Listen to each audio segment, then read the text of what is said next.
বৈরস চ্যানেলে আমরা আজকে শুরু করছি হুমায়ূন আহমেদ মিসির আলী সিরিজের উপন্যাস আমি মিসির আলী।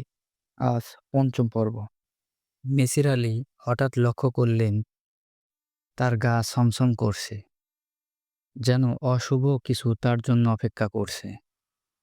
ভয়ঙ্কর কিছু, লৌকিক অলৌকিক কিছু না, অলৌকিক কিছু। অনেককাল আগে তার একবার এরকম অনুভূতি হয়েছিল। শ্যামগঞ্জ রেল স্টেশনে অপেক্ষা করছেন। গভীর রাত। তিনি ১১ সিন্দুর এক্সপ্রেস ভৈরবে যাবেন।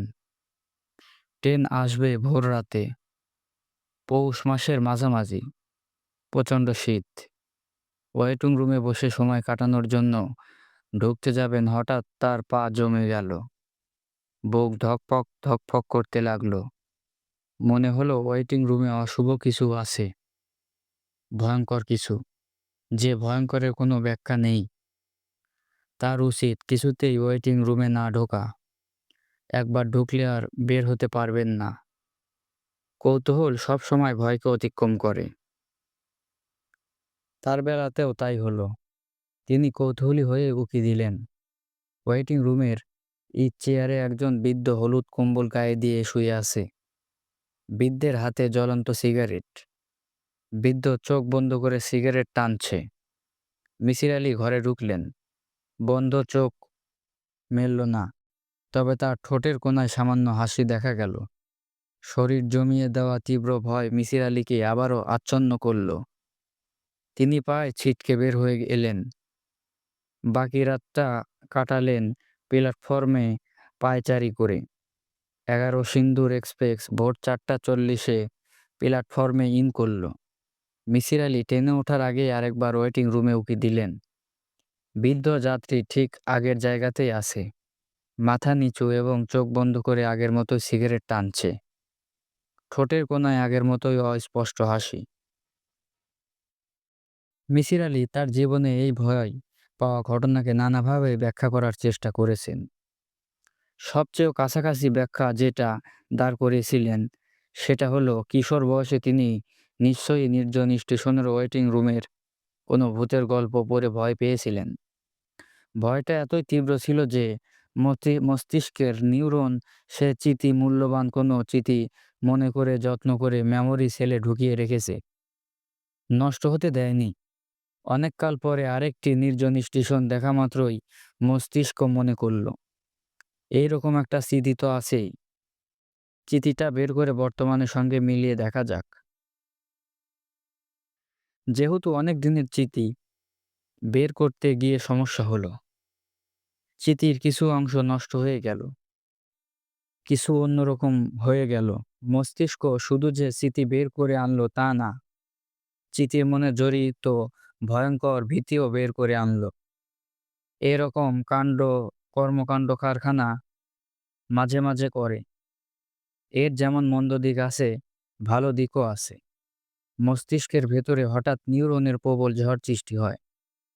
এতে ক্ষতিকারক চিঠি উড়ে চলে যায়। চিঠি জমা করে রাখা মেমোরি সেল খালি হয়। আজ যে ভয়টা পাচ্ছেন তার পেছনের কারণটা কি? তিনি দাঁড়িয়ে আছেন পাঁচিল ঘেরা প্রকাণ্ড একটা বাড়ির গেটের কাছে। অন্ধকারে পাঁচিল ঘেরা বাড়িটাকে জেলখানার মতো লাগে। তিনি দাঁড়িয়ে আছেন একা। এতক্ষণ লিলি তার সঙ্গে ছিল। অনেকক্ষণ ডাকাডাকি করে সে দারোয়ান শ্রেণীর কাউকে নিয়ে গেট খুলিয়েছেন। তাও পুরো গেট না, গেটের অংশে, যার ভেতর ছোটখাটো মানুষ হয়তো কষ্ট করে ঢুকতে পারে। গেট খুললেই লিলি তার দিকে ফিরে বলল, স্যার আপনি দাঁড়ান, ২৫০০ মিনিট লাগবে। আমি কুকুর বেঁধে আসি। আমাদের ৩টা কুকুর আছে, খুবই উগ্র স্বভাব। অপরিচিত কাউকে দেখলে কি করবে কে জানে। আমাকেই একবার কামড়ে দিয়েছিল। মিসির আলী তারপর থেকে দাঁড়িয়ে আছেন। তিনি ঘড়ি দেখেননি, কিন্তু তার কাছে মনে হচ্ছে ৫ মিনিটের অনেক বেশি সময় পার হয়েছে। কোনো সাড়া শব্দ পাওয়া যাচ্ছে না। বিশাল বাড়ি, কিন্তু পুরোপুরি নিঃশব্দ। ৩টা ভয়ঙ্কর কুকুর, অথচ একবারও শব্দ করবে না, এটা কেমন কথা? তাছাড়া বাড়ি অন্ধকার ডুবে আছে। বিশাল এই বাড়ির একটি ঘরে বাতিও জ্বলবে না। এটাই বা কেমন কথা? এমন তো না যে এই বাড়িতে মানুষজন থাকে না। রাত তো বেশি হয়নি। খুব বেশি হলে ১০টা। যে দারোয়ান গেট খুলছে তার হাতে কি একটা টর্চ থাকবে না? এমন গাঢ় অন্ধকার মিসির আলি অনেক দিন দেখেননি। নক্ষত্রের আলো পর্যন্ত নেই। আকাশ মেঘে ঢাকা। প্রবল অন্ধকারে জোনাকি বের হয়। জোনাকিও নেই। অনেকদিন তিনি জোনাকি দেখেননি। জোনাকি দেখতে ভালো লাগতো। নদীর আওয়াজ পাওয়া যাচ্ছে, স্রোতের শব্দ। হঠাৎ করে কি নদী সারা শব্দ শুরু করলো। এতক্ষণ এই নদী ছিল কোথায়? বকুল ফুলের গন্ধ আসছে। এটা কি বকুল ফুলের সময়? শহরবাসী হয়ে ছোটখাটো ব্যাপারগুলি ভুলতে বসেছেন। গন্ধটা হয়তো বকুল ফুলের না, অন্য কোনো বুনো ফুলের। জায়গাটা তো বন তো বটেই, আশপাশ লোকালয়। ঘর ঘর শব্দ হলো।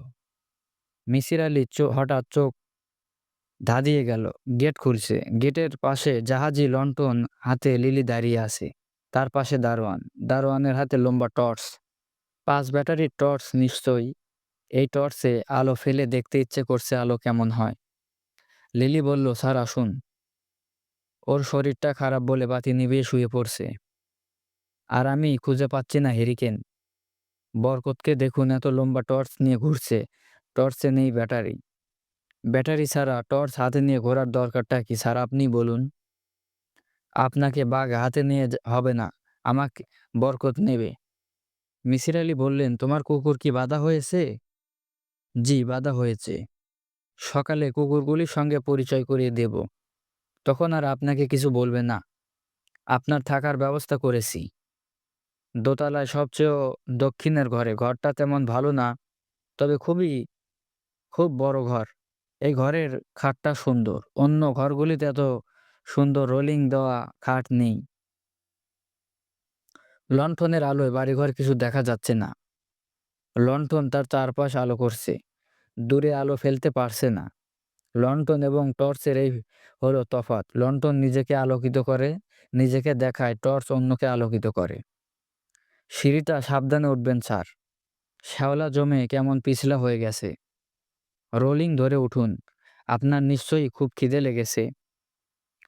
খিদে লেগেছে না স্যার? জি লেগেছে। আপনি হাত মুখ ধুয়ে একটু বিশ্রাম করুন, আমি খাবার রেডি করে ফেলবো। এর মধ্যে কোনো কিছুর দরকার হলে দোতলায় বারান্দায় রোলিং ধরে দাঁড়াবেন, মাথা নিচু করে বরকত বরকত করে ডাক দেবেন। আমাদের একটা কাজের লোক বরকত, একের ভিতর চার। সেই দারোয়ান, সেই কেয়ারটেকার, সেই মালি, সেই কুকুর পালক। ভাত খাবার আগে চা কফি খাবেন? খেতে পারি। আমি এক্ষুনি বরকতকে দিয়ে পাঠিয়ে দিচ্ছি। তোমার হাজবেন্ডের সঙ্গে কি রাতে দেখা হবে? অবশ্যই হবে। অসুস্থ বলেছিল। অসুস্থ হোক আর যাই হোক, গেস্টের সঙ্গে দেখা করবে না। মিসির আলি ঘর পছন্দ হলো। পুরনো বাড়ির একটা সুন্দর ব্যাপার হলো ঘরগুলি প্রকাণ্ড। ছোটখাটো ফুটবল খেলার মাঠ, কড়ি বর্গার ছাদ অনেক উঁচুতে। ছাদ থেকে লম্বা লম্বা লোহার রড নেমে এসেছে। রডের মাথায় ফ্যান। এক শোয়ার ঘরে 4টা ফ্যান। ইলেকট্রিসিটি ছাড়া এই ফ্যান চলার কথা না। কাজেই ধরে নেওয়া যেতে পারে এদের জেনারেটর আছে। ফ্যানগুলি পুরনো আমলের ডিসি ফ্যান না, আধুনিক কালের ফ্যান। ফ্যানের পাখায় জমে থাকা ময়লা থেকেই বোঝা যায় যে ফ্যানগুলি ব্যবহার করা হয়। ঘরে শোবার 2টো খাট। চারপাশে রোলিং দেওয়া প্রকাণ্ড খাটটা ঘরের মাঝামাঝি রাখা। এই খাট ওঠার জন্য 2 ধাপ সিঁড়ি আছে। জানালার পাশে খাটের সাইজে একটা টেবিল। বিশাল টেবিলের সঙ্গে বেমানান ছোট্ট একটা চেয়ার। টেবিলের উল্টো দিকে 2টো আলমারি। কাঠের আলমারি তালাবদ্ধ। 4টা সোফার চেয়ার। চেয়ারে সবুজ মখমলের গদি। চেয়ারের পাশে পুরনো ডিজাইনের 2টো আলনা। তারপর মনে হচ্ছে ঘরটা ফাঁকা। 2টো খাটে বিছানা করা হয়েছে। কিছুক্ষণ আগেই করা হয়েছে বলে মনে হচ্ছে। একটায় বিছানা হয়েছে ধবধবে সাদা বালিশের ওভার। রোলিং দেওয়া খাটে সবকিছুই রঙিন। তার 2টো খাটেই কোলবালিশ আছে। মিসির আলি বাথরুমে উঁকি দিলেও বাথরুম পায় শোবার ঘরের মতোই বড়। খুব আধুনিক বাথরুম। এই বাথরুম অবশ্যই পরে বানানো হয়েছে। সে সময়ে টাইলস নামক বস্তু বাজারে আসেনি। বাথরুমটা শুধু যে ঝকঝকি করছে তা না, বড় হোটেলের মতো করে গোছানো। বেসিনের ওপর সাবান, টুথপেস্ট এবং মোড়ক না খোলা টুথব্রাশ। তোয়ালে বাড়ির জায়গায় তোয়ালে ঝুলছে, ময়লা নয়, মনে হচ্ছে এইমাত্র ধোপখানা থেকে নিয়ে আসা। মিসির আলি বেসিনের কলে পানি আশা করেননি। দোতলায় পানি আসতে হলে ছাদে পানির ট্যাঙ্ক থাকতে হবে। সেই ট্যাঙ্ক পানি তোলার ব্যবস্থা থাকতে হবে। ট্যাপ খুলতেই পানি পাওয়া গেল। অনেকদিন অপব্যবহার করার পর হঠাৎ কল খুললে পানি বের হয়, সে রকম পানি না।